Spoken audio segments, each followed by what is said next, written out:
Selamat pagi, selamat siang, selamat sore, dan selamat malam. Perkenalkan, nama saya adalah William Ferdinand Georgi dengan NIM 1952-14013 akan mempresentasikan tugas dari mata kuliah Praskripsi A, yaitu menyusun proposal skripsi. Di sini akan saya mulai dari judul. Pada bagian judul ini tidak boleh menggunakan tanda baca dan juga harus singkat dan jelas. Judul yang saya ambil adalah uji kelelahan baja karbon rendah SC10 menggunakan rotary bending fatigue testing machine. Di sini uji kelelahan ini digunakan sebagai topik yang dibahas, dan baja karbon rendah SC10 sebagai material dari pengujian ini, dan rotary bending fatigue testing machine merupakan alat peninjau dari uji kelelahan ini. Lalu saya masuk ke bagian abstrak. Di sini pada bagian abstrak saya bagi menjadi 3 bagian. Bagian pertama dari sini sampai sini. Saya jelaskan sebenarnya kelelahan atau fatigue ini apa. Saya berikan gambaran secara singkat mengenai apa itu uji kelelahan segala macam, dan pada bagian kedua saya jelaskan mengapa uji kelelahan itu perlu diketahui, karena hampir 90% kegagalan itu disebabkan oleh fatigue atau kelelahan pada material. Lalu pada bagian ketiga di sini sampai akhir saya menjelaskan mengenai alat atau mesin yang digunakan dalam pengujian ini serta variasi pengujiannya apa saja yang digunakan. Di sini kan saya mengatakan menggunakan jenis baja lunak atau baja karbon rendah SC10 yang diuji dengan alat rotary bending fatigue testing machine, dan kemudian datanya itu diperoleh berdasarkan variasi pembebanan yang diberikan kepada materi uji yang dikenai tegangan berfluktuasi atau dinamis berkisar 75% dari kekuatan tarik bahan atau dan diperoleh nilai S dan N. Di sini saya lanjutkan ke kata kunci. Kata kunci ini harus berurutan dari abjad A sampai A ke Z. Dan di sini kata kunci juga memudahkan penulis untuk menentukan topik dan menentukan judul dari skripsinya. Jadi sangat disarankan untuk menentukan kata kunci terlebih dahulu. Di sini kata kunci yang saya ambil adalah baja karbon rendah SC10, fatigue atau kelelahan, kurva SN, rotary bending fatigue testing machine. Selanjutkan ke latar belakang. Latar belakang yang saya ambil, di sini saya menjelaskan secara umum ke spesifik. Umumnya, saya menjelaskan baja. Baja itu apa? Nah, baja ini paduannya bagaimana, digunakan dalam hal apa saja pada bagian paragraf pertama. Kemudian paragraf kedua saya jelaskan lebih spesifik sedikit, yaitu baja lunak jenis baja karbon rendah SC10, yaitu baja yang saya gunakan dalam pengujian ini. Dia tuh kandungan unsur bagaimana, terus digunakan dalam hal apa saja, dalam industri, dan biasanya itu digunakan dengan syarat batas kekuatan lelahnya tidak harus kurang dari 100.000 PSI atau 690 FPA. Lalu berikutnya saya menjelaskan secara lebih spesifik lagi, yaitu di sini ada pengertian fatigue failure, kemudian ini fatigue failure menurut Dieter ya, dan juga tahapan kelelahannya bagaimana, kerusakan pada mesin itu mempunyai konsentrasi tegangan disebabkan oleh apa, di sini kan disebabkan oleh lubang, kekasaran pada permukaan, cacat material, porositas, dan lain-lainnya. Nah, terus lama atau waktu pengujian ini saya jelaskan di sini, dan apa saja yang terjadi saat pengujian itu berlangsung. Saya jelaskan pada bagian paragraf ini. Lalu berikutnya saya juga menjelaskan apa itu kurva SN. Kurva SN, dan saya juga berikan gambaran dari kurva SN ini sendiri. Jadi kurva SN ini digunakan sebagai penyajian data kelelahan rekayasa, yaitu pemetaan tegangan S dan terhadap jumlah siklus sampai terjadi kegagalan atau N. Nah, saya jelaskan di sini contoh kasusnya apa, contoh penggunaan kurva SN ini bagaimana dengan gambaran kurva SN pada gambar satu ini. Namun di sini saya jelaskan untuk bahan baja dan aluminium.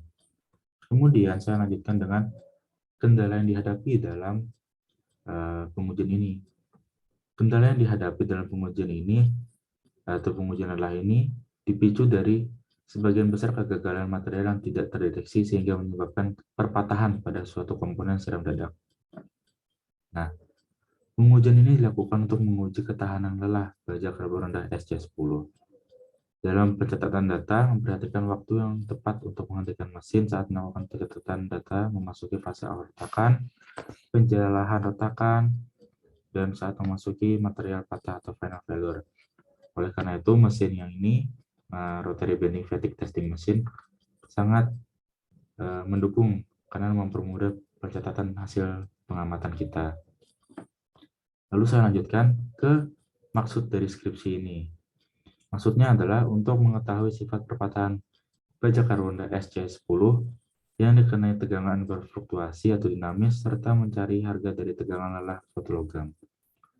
Di sini saya juga menjelaskan dengan variasi pembebanan berapa, yaitu pada pembebanan sekitar 75% dari kekuatan tarik bahan baja karbon rendah SC10. Dan juga di sini dengan angka batas lelah setelah 10.000 putaran yang diberikan pembebanan bentur tadi yang 75%. Kemudian saya juga mencantumkan harapan yang didapatkan, harapan yang saya harapkan dari adanya hasil pengujian ini apa. Nah, di sini diharapkan untuk mendapatkan data yang mendekati data eksperimental akurat serta lebih memahami mengenai sifat perpatahan suatu logam akibat tegangan berfluktuasi maupun dinamis. Kemudian di sini saya memasuki bagian identifikasi masalah. Sebenarnya di sini saya menuliskan bahwa kelelahan material itu tidak mudah untuk diketahui dan juga waktu yang diperlukan pun relatif lama. Sehingga untuk mengidentifikasinya lumayan sulit. Nah, dalam pengujian ini lebih dimudahkan dengan menggunakan alat rotary bending fatigue testing mesin ini, sehingga data yang diperoleh dari uji coba ini dapat maksimal sebagai pemahaman uji kelelahan. Lalu pada bagian rumusan masalah di sini berupa kalimat pertanyaan mengenai topik yang dibawakan oleh si penulis dan selalu diakhiri dengan tanda tanya. Pertanyaan saya adalah bagaimana batas lelah spesimen, bagaimana cara mengetahui harga tegangan, kapan terjadinya gagal dinamis, berapa jumlah siklus atau putaran yang diperlukan sampai spesimen kita patah. Lalu saya lanjutkan ke batasan masalah.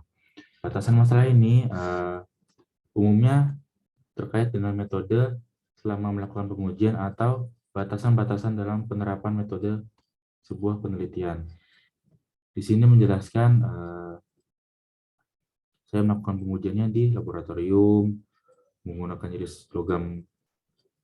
jenis baja karbon rendah SC10 sebagai materialnya, alatnya rotary bending fatigue testing mesin, dan juga variasinya. Nah, variasi pembebanan ini diberikan sekitar 11 kg sampai 21 kg dengan 9 kali uji coba. Itu batasannya. Dan diuji coba dengan benda uji fatigue sesuai dengan standar JIZZ 2274 dengan posisi katrol putaran pada batas lelah setelah 10 juta putaran. Nah, itu batas masalah yang saya ambil. Nah, tujuannya itu apa? Nah, tujuan ini dilakukan untuk membuat pengujian ini lebih efisien dari segi waktu maupun biaya. Dan setelah data-data pengujian ini selesai, kemudian dapat dilakukan pencatatan dan evaluasi. Lalu saya masuk ke bagian tujuan. Tujuan ini apa? Tujuan ini merupakan jawaban atau merupakan jawaban dari rumusan masalah yang sudah kita tanyakan pada bagian atas tadi. Ini. Tujuannya apa? Mengetahui batas lelah spesimen, mengetahui harga tegangan lelah baja karbon rendah SC10, mengetahui kapan terjadinya gagal beban dinamis, mengetahui jumlah siklus atau putaran yang diperlukan sampai spesimen patah. Lalu manfaat penelitian ini apa? Ya, manfaat yang diperoleh dari hasil penelitian untuk mengetahui gagal material dari uji kelelahan, menghasilkan draft naskah ilmiah, dapat memberikan pengetahuan kepada para pembaca, dan juga sebagai salah satu prasyarat lulus strata 1 program studi teknik mesin Universitas Sanata Dharma.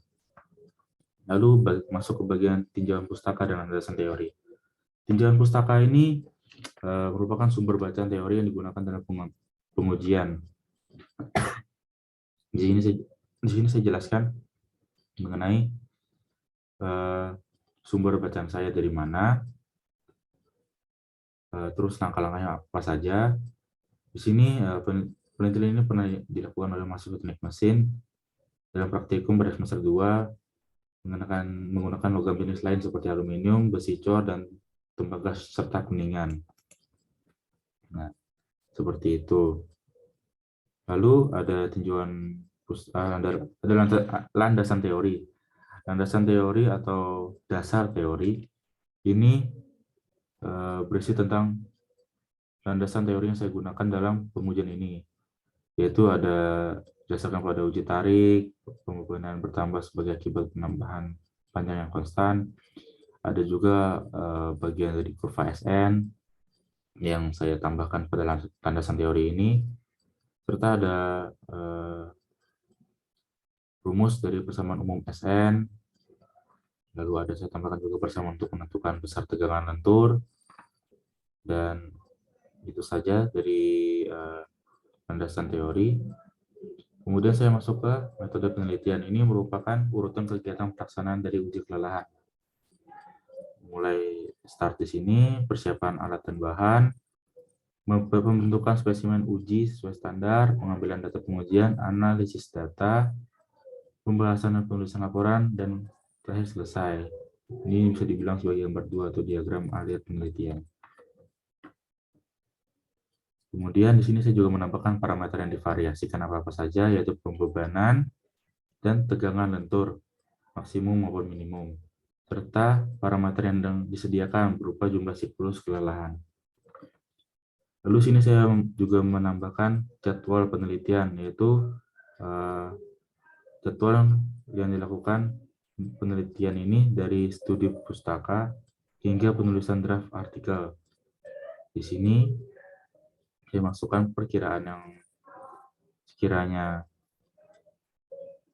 saya kira masuk di akal ya. Seperti ini jadwalnya, dan juga ada sistematika penulisan. Di sini terkait tentang bagian-bagiannya, ada bab 1 pendahuluan, berisi latar belakang, tinjauan pustaka, penjabaran mengenai tujuan dan manfaat penelitian, dan sistematika penulisan skripsi. Bab 2 landasan teori, metode pengujian uji lelah. Bab 3 material dan metode pengujian, baja karbon rendah SC10 dan uji kelelahan material. Bab 4 diskusi dan analisis, dan bab 5 kesimpulan. Serta bab 6 daftar pustaka. Nah, ini daftar pustakanya. Daftar pustakanya seperti ini. Ya, saya rasa ini yang dapat saya sampaikan. Apabila ada kesalahan kata maupun kesalahan dalam penyampaian dan pemahaman, mohon masukan yang membangun agar membantu saya menjadi lebih baik ke depannya. Sekian dari saya. Terima kasih. Sehat selalu.